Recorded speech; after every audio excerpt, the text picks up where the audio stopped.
Hello student, welcome in this lecture. Our topic name is inheritance and variation. In previous lecture, we understand what is monohybrid cross and dependent upon the monohybrid cross, we also prove the two laws of Mendel. Mendel's first law is known as a law of the dominance and Mendel's second law is known as a law of the segregation.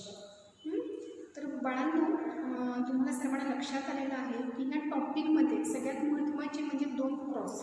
कोणते दोन cross? First जो cross आहे तो monohybrid cross आणि second जो cross आहे त्या second क्रॉसचं नाव सर्वांनाच माहीत आहे की डायहायब्रिड cross. Monohybrid cross means when a cross takes place between the two parent considering a single pair of a contrasting character is known as a monohybrid cross. आणि मग या मोनोहायब्रिड क्रॉसवरून मेंडेलचे जे दोन लॉ प्रूव्ह झालेले आहेत. फर्स्ट जो law आहे तो लॉ ऑफ द डॉमिनन्स आणि सेकंड जो लॉ आहे तो law of the segregation. Law of डॉमिनन्समध्ये आपल्याला सर्वांना लक्षात आलेलं आहे की लॉ ऑफ डॉमिनन्स काय प्रूव्ह करतो की जेव्हा दोन पॅरेंटमध्ये दोन होमोजिनियस पॅरेंटमध्ये जेव्हा क्रॉस टेक प्लेस होतो, the characters which are expressed in F1 generation are known as the dominant character and characters which are not expressed in F1 generation are known as a recessive character. आणि law of सेग्रिगेशनच्या हाही law सर्वांना माहीत आहे की ह्या लॉला law of purity of gamete असं म्हटलं जातं. आणि गॅमेट्स ह्या मध्ये सेग्रिगेट होतात. ओके, और द अलिल्स सेग्रिगेट और separate from each other at the gamete formation. तर सर्वांना लक्षात आलेलं आहे की फर्स्ट लॉ मोनोहायब्रिड क्रॉस आणि मोनोहायब्रिड क्रॉसवरून प्रूव्ह झालेले जे दोन लॉ ऑफ डॉमिनन्स आणि सेकंड जो लॉ होता तो लॉ ऑफ सेग्रिगेशन. आणि त्याचबरोबर मागच्या लेक्चरमध्ये आपण सेकंड क्रॉसिंग बघितला होता. सेकंड क्रॉस कोणता बघितला होता? त्या क्रॉसचं नाव काय आहे सांगा? डायहायब्रिड क्रॉस. आता डायहायब्रिड क्रॉस सर्वांना मिनिंग माहीत सांगा की व्हॉट इज डायहायब्रिड क्रॉस. मोनोचा अर्थ काय घेतला होता की जे 7 कॉन्ट्रास्टिंग कॅरेक्टर जी मेंडेलने ऑब्झर्व केली होती पी प्लांटमध्ये त्यापैकी फक्त एकच कॅरेक्टर कन्सिडर केलं होतं. आणि डायहायब्रिड हा जो क्रॉस आहे त्यामध्ये जेव्हा दोन पॅरेंटमध्ये हा क्रॉस घडवून आणला, एक पॅरेंट मेल एक पॅरेंट फिमेल, आणि त्यामध्ये कॅरेक्टर कन्सिडर करताना किती कॅरेक्टर कन्सिडर केली गेली तर त्यामध्ये 2 कॅरेक्टर कन्सिडर केली गेली. ओके, तर मागच्या लेक्चरमध्ये आपण डायहायब्रिड क्रॉस आणि त्यामध्ये आपण एक एक्झाम्पलही बघितलं होतं बघा. येलो राऊंड सीड हा म्हणजे येलो हा सीडचा कलर आणि राऊंड हा सीडचा शेप, आणि त्यालाच क्रॉसिंग आपण ग्रीन व्रिंकल्ड हा पॅरेंट घेतला होता. ग्रीन हा सीडचा कलर आणि व्रिंकल्ड हा सीडचा शेप. त्यानुसार आपण F1 जनरेशन काढली होती. मग F1 जनरेशनमध्ये जे F1 हायब्रिड फॉर्म झाले होते या F1 हायब्रिडचं पुन्हा त्याच हायब्रिडबरोबर सेपिंग केलं गेलं. पुन्हा त्याचे आपण गॅमेट्स फॉर्म केले आणि प्युनेट्स चेकरबोर्डच्या मेथडद्वारे आपण F2 जनरेशन काढून त्यामध्ये आपण फिनोटायपिक रेशो हा रिप्रेझेंट केला होता. तर सर्वांना हे लक्षात आलं पाहिजे की स्टडी करताना सिक्वेन्स कसा तुमचा असला पाहिजे. फर्स्ट मोनोहायब्रिड क्रॉस आणि मोनोहायब्रिड क्रॉसवरून प्रूव्ह झालेले दोन law. First law of the dominance आणि सेकंड जो लॉ आहे तो लॉ ऑफ द सेग्रिगेशन. आणि त्यानंतरचा जो क्रॉस असणार आहे तो कोणता आहे? डायहायब्रिड क्रॉस. आणि जसं मोनोहायब्रिड क्रॉसवरून 2 लॉ प्रूव्ह झालेले होते त्याचप्रमाणे डायहायब्रिड क्रॉसवरूनही एक शेवटचा जो मेंडेलचा लॉ आहे तो प्रूव्ह झालेला आहे. आणि आजच्या लेक्चरला आपण हा मेंडेलचा थर्ड लॉ बघणार आहोत. मेंडेलच्या थर्ड लॉचं नाव काय आहे? तर पहिल्यांदा लॉचं नाव लक्षात घ्या. Law of independent assortment. Mendel's third law is non as law of independent assortment. Okay, आता हा जो लॉ आहे हा कोणत्या क्रॉसवरनं प्रूव्ह झालेला सर्वांना त्या क्रॉसचं नाव माहीत आहे, डायहायब्रिड क्रॉस. आता डायहायब्रिड म्हटल्याबरोबर आपल्याला हे इथं क्लिक झालं पाहिजे की ह्यामध्ये कॅरेक्टर कन्सिडर करताना how many contrasting character are considered. There are the 2 pair of a contrasting character are considered when cross take place between the 2 homozygous parent. तर आता पहिल्यांदा ह्या लॉ जर तुम्हाला एक्झाममध्ये विचारला तर पहिल्यांदा त्यामध्ये तुमचं स्टेटमेंट आलं पाहिजे. स्टेटमेंट नंतर तुम्ही कोणतं त्यामध्ये एक्झाम्पल त्यामध्ये सॉल्व करणार आहात, त्या एक्झाम्पलचं थोडंसं इंट्रोडक्शन.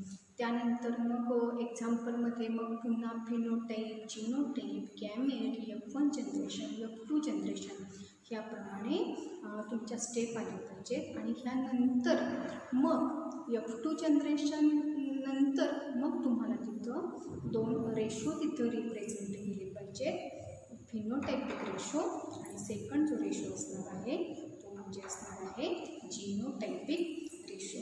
आता पहिल्यांदा आपण ह्याचं स्टेटमेंट बघूया, law of the independent assortment. आता स्टेटमेंटमध्ये सर्वांना माहीत आहे फर्स्ट पॉईंट काय असणार आहे, व्हेन हायब्रिड परचेस. आता ह्या हायब्रिडमध्ये किती पेअर्स इन्व्हॉल्व होणार आहेत, 2 pair. When hybrid purchase 2 pair of a contrasting factors. Factors म्हणजेच आपण त्याला काय म्हणतो, alleles. Alternative form of a gene is known as a allele. Form of gamete. बघा फर्स्ट सेंटेन्स काय त्यामध्ये इंडिकेट केलेला आहे, when hybrid purchasing 2 pair of a contrasting factor form gametes and the factor in each pair segregate independently of other pair. Last sentence मध्ये काय लक्षात ठेवणार आहात, the factor in each pair segregate independently of the other pair. तर यामध्ये law of independent assortment statement काय लक्षात ठेवणार आहात, when hybrid purchasing 2 pair of contrasting factor or allele form gamete, the factor in each pair segregate independently of other pair. This law is known as a law of independent assortment. पुन्हा बघा एकदा मी statement clear करते. When hybrid purchasing 2 pair of a contrasting factor or allele form gamete, then the factor in each pair segregate separately or independently of other pair. This law is known as a law of independent assortment. आता जसं आपण डायहायब्रिड cross म्हणजे काय, डायहायब्रिड क्रॉसमध्ये एक example त्यामध्ये show केलं होतं आणि त्यावरून मग आपण फिनोटायपिक रेशो मेन्शन केला होता. तर in law of independent assortment हे स्टेटमेंट प्रूव्ह करण्यासाठी मी इथे एक 1 एक्झाम्पल घेतलेलं आहे. आता डायहायब्रिड क्रॉससाठी आपण एक्झाम्पल घेतलं होतं yellow round seed crossed with the green wrinkled seeds. Okay, आता लॉ ऑफ इंडिपेंडंट असॉर्टमेंट मी थोडंसं जरा डिफरंट एक्झाम्पल घेतलेलं आहे ॲज अ तुम्हाला प्रॅक्टिस होण्यासाठी. आता पहिल्यांदा लक्षात घ्या की तुम्हाला माहीत आहे की आर्टिफिशियल क्रॉस करण्यासाठी ही 2 पॅरेंटची नेसेसरी असते. आता मी तर 2 पॅरेंट घेतलेले आहेत. कोणते 2 पॅरेंट आहेत, पॅरेंट म्हणजेच आपण त्यांना काय म्हणतो, फिनोटाईप. आता ह्यामध्ये फर्स्ट जो फिनोटाईप आहे तो फिनोटाईप कोणता आहे सांगा, टॉल रेड. आणि सेकंड जो फिनोटाईप आहे किंवा सेकंड जो इंडिव्हिज्युअल आहे, सेकंड जो पॅरेंट आहे, अशा पॅरेंटचं नाव आहे ड्वार्फ व्हाईट. ओके, पहिल्यांदा 2 पॅरेंटची नावं समजा लक्षात आलेली आहेत का. लॉ ऑफ इंडिपेंडंट असॉर्टमेंट म्हणजे काय, when hybrid purchasing 2 pair of a contrasting factor or allele form the gene, then the factor in each pair segregate independently of the other pair. आता फर्स्ट पॅरेंट कोणता आहे tall red आणि second parent कोणता आहे dwarf white. आता ह्यामध्ये तुम्हाला लक्षात आलं पाहिजे की ह्या पॅरेंटमध्ये कोणती दोन कॅरेक्टर कन्सिडर केले आहेत. तर टॉल हे कॅरेक्टर आपण कशाच्या रिलेटेड म्हणतो तर स्टेम हाईट म्हणजे ते प्लांट टॉल आहे कडवार्फ आहे. ह्या वरून आपण ह्या 7 कॉन्ट्रास्टिंग कॅरेक्टरमधून एक कॉन्ट्रास्टिंग कॅरेक्टर कशाच्या रिलेटेड घेतलेलं आहे हाईट ऑफ द प्लांट आणि सेकंड जे कॅरेक्टर आहे ते म्हणजे फ्लॉवरचा कलर घेतलेला आहे. मग ह्यामध्ये कॅरेक्टर कन्सिडर करताना ह्या एक्झाम्पलमध्ये how many contrasting character are considered. There are the 2 contrasting character. First is a tall and second is a red. मग एक जो पॅरेंट आहे तो कसा आहे सांगा होमोझायगस आहे. होमोझायगसचा अर्थ काय की त्याच्यामध्ये सिमिलर काइंडचे अलेल्स प्रेझेंट आहेत. आणि कॅरेक्टर मात्र ह्यामध्ये कन्सिडर किती केलेले आहेत 2 कॅरेक्टर. एक म्हणजे टॉलनेस आणि दुसरा म्हणजे रेड. मग एक पॅरेंट कसा आहे टॉल आहे रेड आहे. आता हा पुन्हा बरोबर क्रॉस केलेला आहे. अनादर जो पॅरेंट आहे त्या अनादर पॅरेंटचं नाव आहे डवार्फ अँड व्हाईट. डवार्फ हे कशाच्या रिलेटेड कॅरेक्टर आहे व्हाईट आणि व्हाईट हा कलर कशाचा आहे फ्लॉवरचा आहे. ओके. आता त्यानंतर आपल्याला त्याचे जिनोटाईप पाडायचे आहेत. जिनोटाईप कसे पाडलेले आहेत बघा मी capital T capital T capital R capital R. त्याचप्रमाणे डवार्फ व्हाईटमधले जिनोटाईप कसे असणार आहे small T small R small R. Okay. मग पहिल्या 2 स्टेप ह्या एक्झाम्पलमध्ये लक्षात आलेल्या आहेत का. कोणतेही एक्झाम्पल जेव्हा आपण सॉल्व करतो तेव्हा त्यामध्ये फर्स्ट स्टेप आपण तिथं काय इंडिकेट करणार की तो फिनोटाईप कोणत्या टाईपचा तो फिनोटाईप आहे. होमोजिनियस जरी असला तर त्यामध्ये कोणती कॉन्ट्रास्टिंग कॅरेक्टर कन्सिडर केलेली आहेत हे त्यामध्ये तुम्ही रिप्रेझेंट केलं पाहिजे. कारण जर फिनोटाईप जर घेताना थोडीशी तुमची काही चूक झाली तर मग तुमचं पुढे एक्झाम्पल व्यवस्थित सॉल्व होणार नाही आणि मग त्यामुळं ॲटोमॅटिकली तुमचा फिनोटायपिक रेशो आणि जिनोटायपिक रेशो हा करेक्ट येणार नाही. त्यामुळे ह्या जरी प्रायमरी स्टेप असल्या तरी सर्वांनी लक्षात घ्या. पहिले फर्स्ट स्टेप आपण ह्यामध्ये काय मांडणार आहोत तर फिनोटाईप. यामध्ये कोणते फिनोटाईप घेतलेले आहेत एक आहे जो टॉल रेड आहे आणि दुसरा जो आहे तो डवार्फ व्हाईट आहे. जिनोटाईप कोणते आहेत capital T capital R capital R. इकडचे जिनोटाईप कोणते घेणार आहोत small T small R small R. Okay. आता नेहमीप्रमाणे माहीत आहे नेक्स्ट स्टेपमध्ये आपण काय करतो त्याच्यातले गॅमेट घेतो. आता ह्यामध्ये गॅमेट आपण घेताना कसे घेणार आहोत कॅपिटल टी आणि कॅपिटल आर. यातले गॅमेट कोणते असणार आहेत small T small R. Okay. First step phenotype कोणते आहे टॉल रेड आणि डवार्फ व्हाईट. त्यानंतर जिनोटाईप कोणते आहेत capital T capital R capital R. यामध्ये जिनोटाईप कोणते आहेत small T small R small R. Gamete कोणते असणार आहेत capital T capital R small T small R. त्यानंतर F1 जनरेशन आपल्याला काढायचे आहे. F1 जनरेशनमध्ये माहिती आहे की ह्या गॅमेटचं काय होत असतं युनियन होत असतं फ्युजन होत असतं आणि मग या F1 जनरेशनमध्ये जे ऑफस्प्रिंग फॉर्म झालेले आहे त्या ऑफस्प्रिंगला आपण म्हणताना तिथं काय म्हणतो तर F1 हायब्रिड. पण हा F1 हायब्रिड पाहणं कसं आहे टॉल रेड आहे. Tall red capital T capital R small R. म्हणजे टॉलनेस हे डवार्फनेसवर डॉमिनंट आहे आणि रेड हा कलर व्हाईट ह्या कलरवर डॉमिनंट आहे. त्यामुळे जो F1 हायब्रिड जो फॉर्म झालेला आहे तो F1 हायब्रिड कसा असणार आहे टॉल रेड आहे आणि त्यामध्ये कोणते जिनोटाईप प्रेझेंट आहेत capital T small T capital R small R. आता इथं प्रश्न काय झालेली आहे F1 जनरेशन. माझ्यामध्ये F1 जनरेशनपर्यंत कुणाचा काही प्रॉब्लेम येत नाही. फक्त जरा कन्फ्युजन तुमचं कुठं होतं तर F2 जनरेशनमध्ये थोडीशी घाई केली कॉन्सन्ट्रेशन जर तुमचं नसेल तर तिथं मात्र मिस्टेक होण्याची शक्यता आहे. त्यामुळे जशी आपण F1 जनरेशन काढलेली आहे त्याप्रमाणे शांत डोक्याने आपण काय करणार आहोत, F2 जनरेशन करणार आहोत. आता सर्वांना माहीत आहे की F1 जनरेशनमध्ये जे हायब्रिड फॉर्म झालेले आहेत त्या हायब्रिडचंच आपण काय करतो रे, क्रॉसिंग करतो. क्रॉसिंग होण्यापेक्षा आपण तिथं काय म्हणूया, सेल्फिंग करतो. ओके. मग आता सेल्फिंग करताना कसं सेल्फिंग होणार, capital T small T, capital R small R. Okay. Crossing करताना capital T small T, capital R small R. Okay. Crossing केलेलं आहे.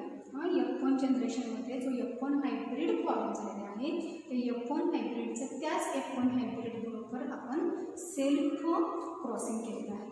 ओके. किंवा सेल्फिंग केलेलं आहे.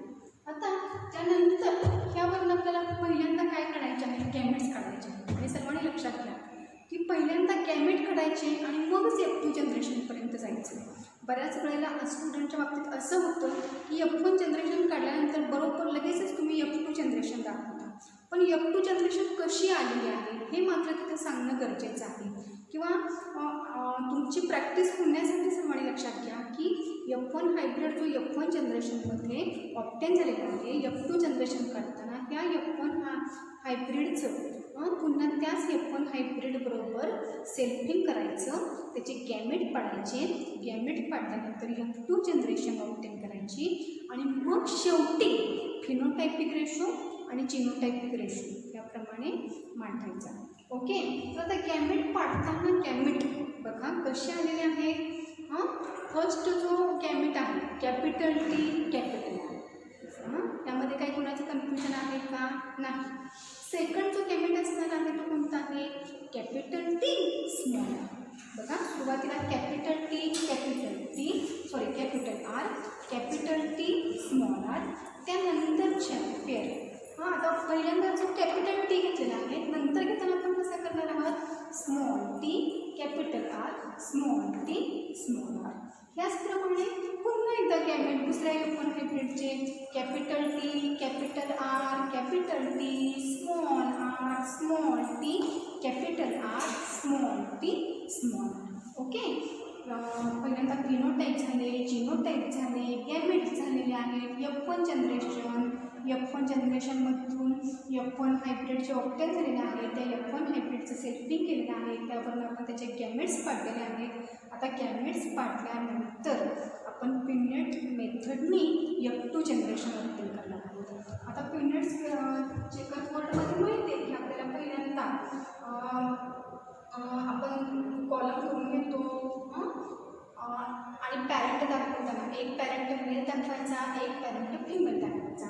मेलमध्ये गॅमेट कोणकोणते असतात, capital T capital R, capital T small R, small T capital R, small T small R. यामध्ये पण गॅमेट कसे असणार आहे, capital T capital R, capital T small R, small T capital R, small T small R. Okay. आता ह्यानंतर next आपल्याला काय बघायचं आहे, तर आपल्याला F2 जनरेशन काढायचे आहे. आता क्रॉसिंग करताना ही जी पेअर आहे ती कुणाला क्रॉस करायची, ह्या पेअरबरोबर. मग क्रॉस केल्यावर पेअरिंग कसं होणार आहे, capital T capital R, capital R. First offspring कोणता आलेला आहे, टॉर्नेड आलेला आहे. त्यानंतर आता ह्या कॅपिटल टी कॅपिटल आरचं क्रॉसिंग कुणाबरोबर करायचं आहे, कॅपिटल टी स्मॉल आर बरोबर. मग पेअरिंग कसं असणार आहे, capital T capital R, small r. Second सुद्धा ऑफस्प्रिंग कसं आलेला आहे, टॉर्नेड. आपण डाय हायब्रिड क्रॉसमध्ये येलो राऊंड हे कॅरेक्टर घेतलं होतं बघा, त्यामध्ये येलो राऊंड हा पहिला सगळा कॉलम आला होता. म्हणजे येलो राऊंड सगळे ऑफस्प्रिंग आले होते पहिल्या कॉलममध्ये. ओके. आता इथं क्रॉसिंग कुणाबरोबर करायचं आहे, कॅपिटल टी कॅपिटल आरचं क्रॉसिंग कुणाबरोबर करायचं आहे, small T capital R, capital T small T capital R, small T capital R. हा पण ऑफस्प्रिंग कसा आलेला आहे, टॉर्नेड आलेला आहे. आणि नंतरची लास्ट पेअर कशी असणार आहे, कॅपिटल टी कॅपिटल आर, ह्याचं क्रॉसिंग कुणाबरोबर करायचं आहे, स्मॉल टी स्मॉल आर. त्याप्रमाणे capital T small T capital R, small R. हा पण ऑफस्प्रिंग कसा आलेला आहे, टॉर्नेड आलेला आहे. म्हणजे पहिल्या सगळ्या चारही कॉलममध्ये जो ऑफस्प्रिंग ऑप्टेन झालेला आहे हा कसा आहे बाळांनो, टॉल रेड आहे. ओके बरं. आता आपण सेकंड रोला जाणार आहोत. सेकंड रोला कॅपिटल टी स्मॉल आर हा कुणाबरोबर क्रॉस होणार आहे, कॅपिटल टी कॅपिटल आर.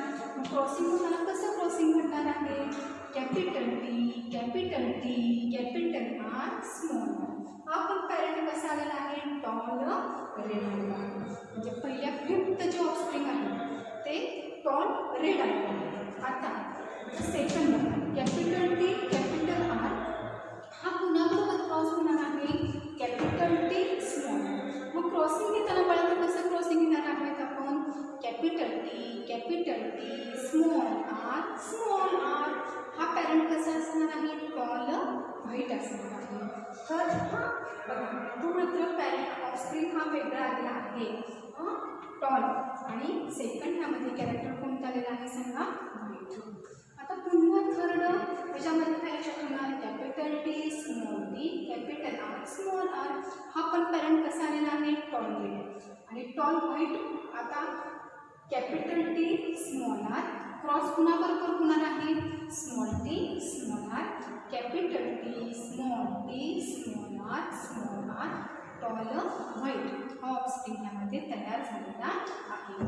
आता पहिल्या दोन जनरेशन माझ्या मते सर्वांना लक्षात आले असतील आणि सर्वांनी स्वतःच्या प्रॅक्टिससाठी तुम्ही यामध्ये आणखी एक्झाम्पल तुमचे तुम्ही दोन कॅरेक्टर कोणती कन्सिडर करून याप्रमाणे एक्झाम्पल सॉल्व्ह करण्याचा प्रॅक्टिस करा. एकदा तुम्हाला त्या एक्झाम्पलचा बेस समजला तुम्हाला अडचण काही येत नाही. त्यासाठी तुमचं स्वतःचं प्रॅक्टिस झालं पाहिजे. तुम्हाला स्वतः कॅमेट पडता आलं पाहिजे.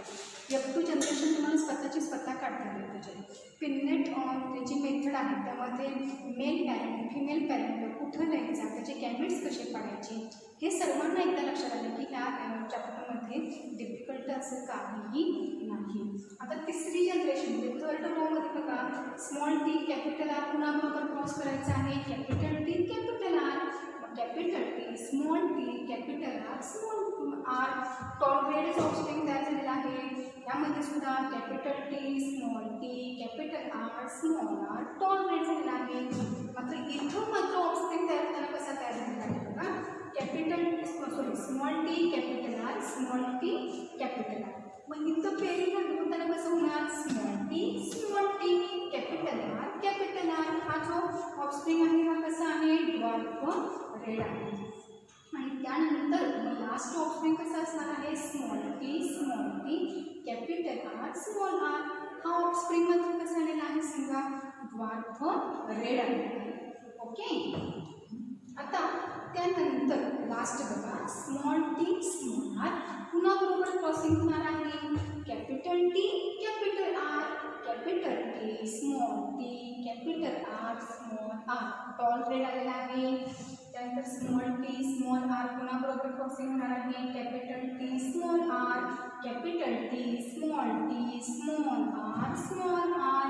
टॉल व्हाईट आहे. आणि थर्ड ह्यामध्ये काय लक्षात ठेवणार, स्मॉल टी स्मॉल आर कुणाबरोबर क्रॉसिंग होणार आहे, स्मॉल टी कॅपिटल आर बरोबर. तेव्हा पेरिंग होताना कसं पेरिंग होणार, small T capital R small R. आणि लास्ट ह्याच्यामध्ये काय लक्षात ठेवणार, स्मॉल टी स्मॉल आर कुणाबरोबर क्रॉस होणार आहे, small T small R.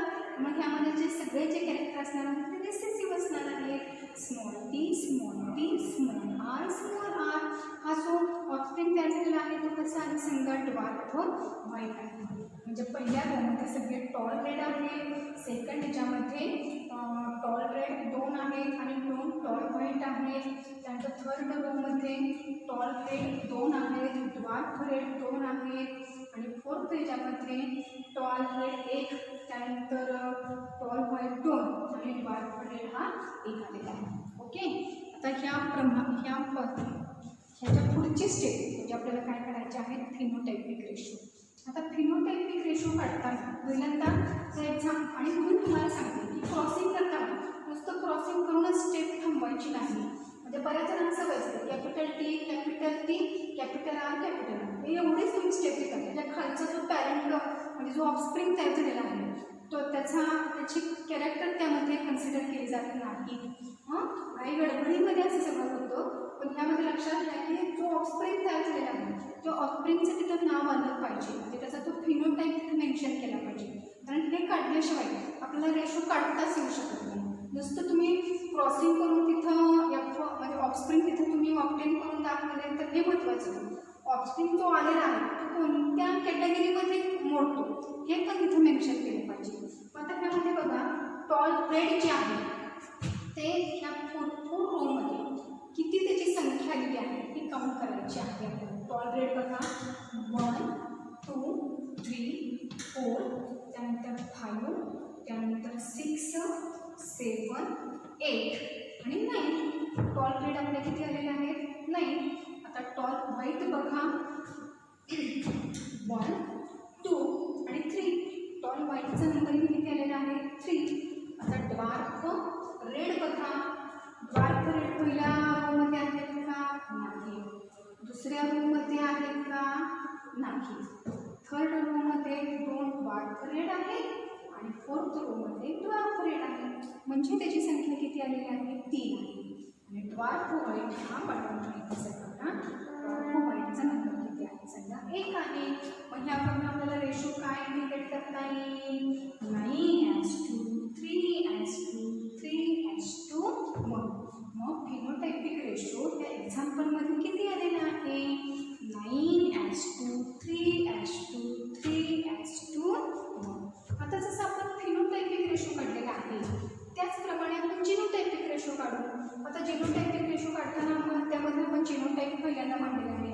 Capital T capital R capital R 1च आहे. त्यानंतर second capital R small R 2 आलेला आहे. त्यानंतर third capital T small T capital R 2 आलेले आहेत. Fourth capital T small T capital R small R 4 आलेले आहेत. त्यानंतर स्मॉल टी कॅपिटल आर 1 आलेले आहेत. त्यानंतर small T capital R small R 2 आलेले आहेत. त्यानंतर कॅपिटल टी स्मॉल आर 1. त्यानंतर कॅपिटल टी स्मॉल आर 2. आणि राहिलेली जी लास्ट पेअर असणार आहे ती स्मॉल टी स्मॉल आर. आणि म्हणून जिनोटायपिक रेशो तर कसा होता आहे बघा 1:2 2:2 2:2 4:2 1:2 2:2 1:1. पुन्हा एकदा जिनोटायपिक रेशो सांगते. फिनोटायपिक रेशो आता माझ्यामध्ये सर्वांच्या लक्षात राहत असेल, फक्त जरा गोंधळ कुठं होणार आहे तुमचा जिनोटायपिक रेशो. मग रेशो बघा 1:2 2:2 2:2 4:2 1:2 2:2 1:2 2:1. ह्याप्रमाणे फिनोटायपिक रेशो आणि जिनोटायपिक रेशो. पण फिनोटायपिक रेशो आणि जिनोटायपिक रेशो तुम्ही किंवा तिथं रिप्रेझेंट करणार आहात तर आफ्टर F2 जनरेशन. तर बघा आजच्या लेक्चरला आपण थर्ड लॉ लर्न केलेला आहे. थर्ड लॉचं सर्वांना नाव माहीत आहे law of independent assortment statement. बघा यामध्ये काय रिप्रेझेंट केलेलं आहे when hybrid possessing 2 pair of a contrasting factor form the gamete. The factor in each pair segregate independently of the other. इथं एक्झाम्पल मी कुठलं घेतलेलं आहे एक पॅरेट आहे तो टॉल रेड आहे, दुसरा पॅरेट आहे तो डार्क व्हाईट आहे. त्यामध्ये जिनोटाईप आहे capital T capital R. Dark व्हाईटमध्ये स्मॉल टी स्मॉल आर. त्यामध्ये capital T capital R small T small R capital T small T capital R small R. हा F1 जनरेशनमध्ये आपल्याला F1 हायब्रिड ऑब्टेन झालेला आहे. ह्या F1 हायब्रिडचं त्याच F1 हायब्रिडनी क्रॉसिंग करायचं सेल्फिंग करायचं आहे. Capital T small T capital R small R. Crossing कुणाबरोबर करायचं आहे capital T small T capital R small R. त्याचप्रमाणे त्याची gamete capital T capital T small T capital R small T small R. तिकडं पण त्याचप्रमाणे gamete capital T small T capital R small T small R. Punnett मेथडद्वारे एक parent mail दाखवा एक parent female दाखवा दाखवा, वरचे 4 गॅमेट हॉरिझॉन्टल दाखवा, व्हर्टिकली पुन्हा हे 4 गॅमेट दाखवायचे. Capital T, capital R, capital T, small R, small T, capital R, small T, small R.